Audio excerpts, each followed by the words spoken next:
Welcome back. Now, it's important to note that if we want to make sure to collect a name and email address when an individual makes a purchase, that we're going to have to manually set that process up. What we want to do is, based on the order form, we want to set up an automation rule. We want to click on Add Rule. We want the trigger to be when a new sale occurs. What we then want to do is we want to take a specific action.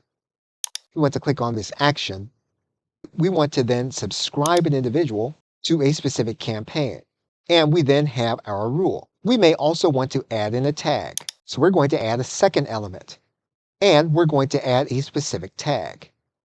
And once we've added the tag, we can then save the rule. So what we have now done is, based on the new sale, we have now added an individual to a campaign for email. We have also added a tag to identify that individual.